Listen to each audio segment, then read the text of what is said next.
Feng Yang, since that it's basically a Pan-Asian No. version of the Aki. No, don't get a Feng Yang. Don't get a Feng Yang. A Feng Yang, yes, on appearances, it's a Pan-Asian destroyer version of the Akazuki, but it doesn't have the 1/4 HE penetration. It's got like half the reload. Its AP is buffed, and it's got deep water torpedoes, if I remember right. It's a skill ship. It's really hard to pick it up. Yak Diego, what about CVs? Kaga. Did I mention Kaga? Get the Kaga. No, you don't. Kaga, if you're new to carriers, Kaga is the bee's knees. If you're not sure about carriers and you're just learning, Kaga's fantastic. If you're good at Kaga, Kaga's great. If you already have the Kaga though, Indomitable. Indomitable, or why not Enterprise? Because you can't buy Enterprise now. Oh, that's right. Jeez. If you could buy Enterprise, then damn right, yes, but no. So the reason why I say Indomitable is because Indomitable is one of the most frustrating carriers to play against if you're a battleship player. What you do with Indomitable is you spec your captain focused around the skill Last Gasp. Last Gasp fully refills your boost meter if you're on your last flight of planes in your squadron. Now, Indomitable dive bombers, or level bombers, I should say, come with 2 attacks per squadron. It's 4 planes, 2 and 2. So what you do with an Indomitable is you go maximum engine boost. As soon as you run out of engine boost, you pre-drop. You drop into the ocean 1 squad of your level bombers. Guess what happens? Magically, your boost gauge refills 100%, and then you boost again. And you use that as a way to just 65 is now following. You just boost into a battleship. You drop your bombs, you set your fires on them, you hit F, you go back to the carrier, you get your next set of bombers, you do the same thing. You boost, pre-drop, boost, etc., and then you go right in. Game Elders is now following. Massive salvo, it's absolutely cruel, and because of that, you just burn down battleships. You make them your, you know what? I mean, you just trash them. Is now following. And it's a hell of a lot of fun. So that's why I think Indomitable at tier 8 would be a good pick for me. Craft Zeppelin is not so good anymore. The rocket changed. The rocket mechanic nerf really hurt that ship. She's still fun if you've got Lutjens and you like using the secondaries and all, but it's still not the greatest. Hey, a whole bunch of Elgara. There you go. You got your Twitch container. Nice. Big thanks to Game Elders for the follow and Bazurk.com as well for the follow. So those are my picks for tier 8s. You're saving for the Moskva? What's my opinion on this ship? This ship is ridiculous, Lion. This ship is ridiculous. You're going to see B-Cup put on a clinic here about how to play Moskva. She's got very strong armor on the side, which allows her to bounce a lot of shells. She's got a 50 icebreaker bow, which means that she can bounce. She can even bounce Yamato shells off of the bow. It's ridiculous and it's fun. And when it happens and you're in the Moskva, you get this just big dumb grin on your face because you know the Yamato can't do anything about you, and the Yamato most likely pushed into you close and is showing you cheek. You switch to AP and you boom boom boom penetrate him in the cheek and kill him with your 220mm guns. Moskva is worth. So worth. And Moskva, remember, is not considered a large cruiser. She's just considered a heavy cruiser. So her fire duration is standard cruiser fires. I like her better than Stalingrad. Well, the best way to describe Moskva is the ship everyone used to get Stalingrad. Yes. Yes, because Clan Battles Season 2 and 3. It's great. You have hard choosing between Turpin, Satago, or Indom. Okay. You're gonna... Yak Diego, you're gonna win with either of those 3. So I would go back to what you like the most. If you like carriers the most, then pick Indomitable. If you're a cruiser player, get a Tago. If you're a battleship player, pick Tirpitz. No, keep in mind, if you're playing Tirpitz, you're probably going to go secondary. Nothing wrong with that. Just saying. Oh, Shimakaze almost dies. To you, at least. Nice radar. Radar rooted him out. What do I think about the Zeppelin carrier and Soviet carriers? Shy, I can't talk about Soviet carriers because not only am I a community contributor, but I'm also a super test coordinator. As a result, there's like 3 NDAs that I've signed, and I can't share my personal opinion on the Soviet cruiser or carrier line. But I can tell you that the Zeppelin, as an aircraft carrier, is quite weak now. She's just not as fun as she used to be because of the change in the rocket nerf. You have nearly 1/4 for all classes. So Yak Diego, it just comes down to, and I talked about this in a Zat chat, if you want, you can look at your stats and find the ship that you have the highest stats in and go off of that, or you just think about enjoyment. Or you just pick one of those 3 and write the other ones down and just pick them up when they're available if you want to get it, and when the next coupon resets. Like I said, you're winning regardless of of what you pick with those 3 ships, in my personal opinion. So pick the one that you want, go for it, have fun with it, learn it. It's going to take you a while to figure out, but it'll be fun. Your team is throwing? Well, look at how many people on your team went to sea. And a good amount. A good amount, and you can see what B-Cup is doing now. He's repositioning, recognizing that, because your team hasn't even bothered to push around sea to deal with the Worcester, Bama, Bayard, or Vanguard that are up here. So I like the decision to say, to hell with this, and your other Moskva here is doing the same thing. Oh, you're an EUST. Oh, nice. Very cool. Yak Diego, that's awesome. Chancellor_Bostian is now following. Scorts, hey man, I'm glad to hear that you like the stream for the technical info and advice. Any questions, guys, please ask them. I'd love to help you guys out. Brazil is now following. I've played this game for 6 years since closed alpha test. I love the game way too damn much. I complete my dailies every day in this game, including today's dailies. I've already finished them. I did them while we were casting the Verizon Warrior series. So. Multitasking like hell there, Saf. Yes. It's called co-op. Yes. Islander, yeah. what's wrong with... Islander, what's wrong with paper ships? The only thing that's wrong with paper ships is if they come out and they seem like too strong compared to actual ships that played the game, that not played the game, but came out in real life. That to me is the problem I have with it.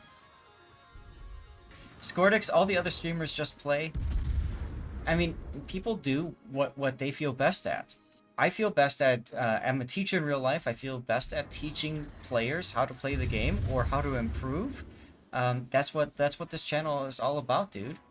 We're all about trying to help people out. So if you've got a ship that you're struggling with, or you have a game you just don't know what the hell could I have done to win the game or something, send me your replay.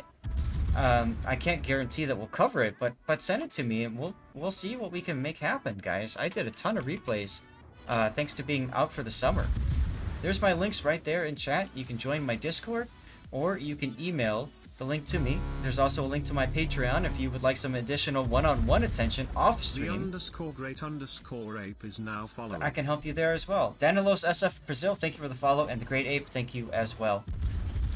But the whole goal here is to help you improve and enjoy this game.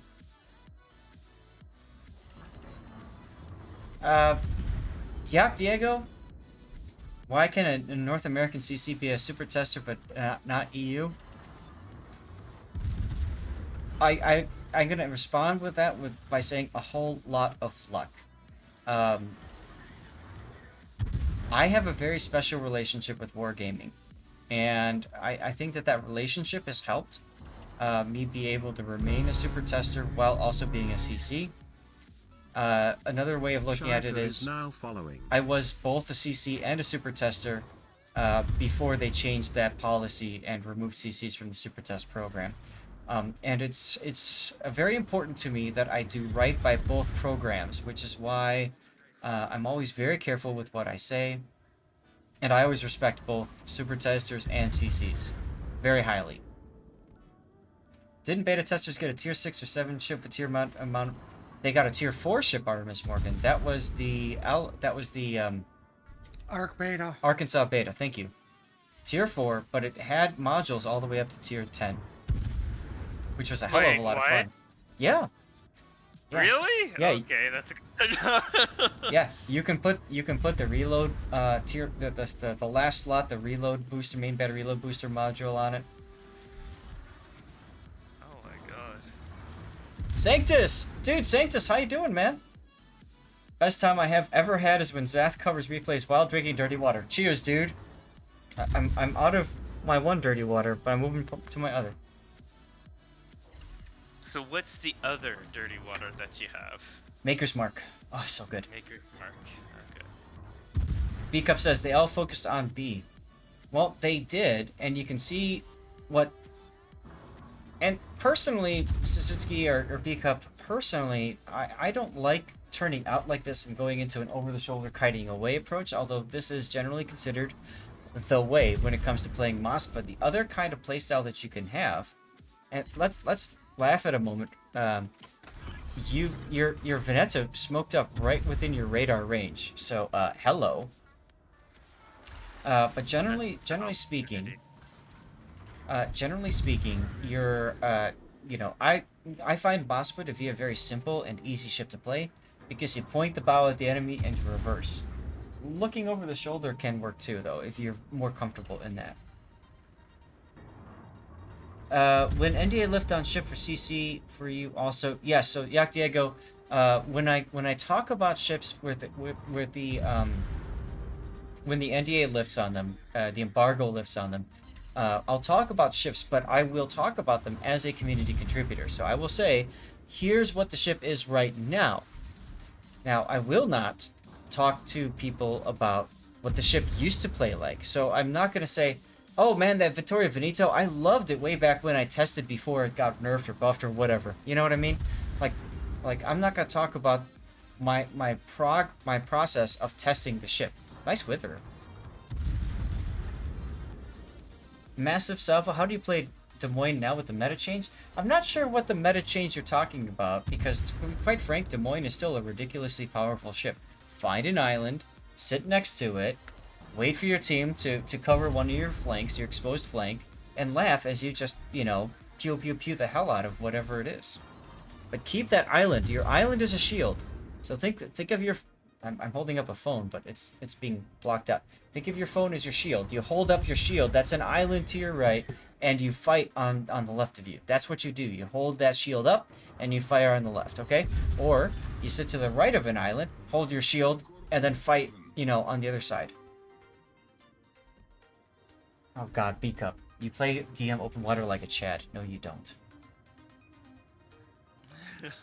It's against NDA for anything other than what is live in normal server. Polls, yeah, I can't talk at all about ships during testing. Whether that's testing on live server or testing on any other server for that matter. And I love the Kansas. Look at the Kansas. He's running the island camo, the summer camo, I think, right?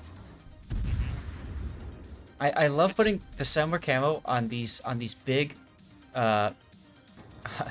standard USN battleships. It's like, does this camo make me look fat? Because it's like Hawaiian shirts that they're wearing. I love it. Or just it's like a movable island that is slowly making its way across the map. Lex Mechanic, you say, I struggle with DM as well. Main problem is to start where to begin setting up camp, so little is known about enemy positioning. Lex, in general, my recommendation is, if you are in a Des Moines, find a destroyer that's a cap contesting destroyer. So let's say it could be an American destroyer, it could be a British destroyer, it could be a German destroyer. I'd stay away from French destroyers and Russian destroyers.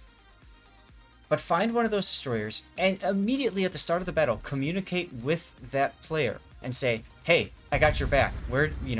Let's go together. This is extremely helpful in ranked, by the way. You tell them, I will support you. Let's go. You stay right behind them, communicate when you want them to smoke you. They spot somebody, start pew-pewing them. That person smokes up, hit your magic I win button, your radar, and bam, he just disappears.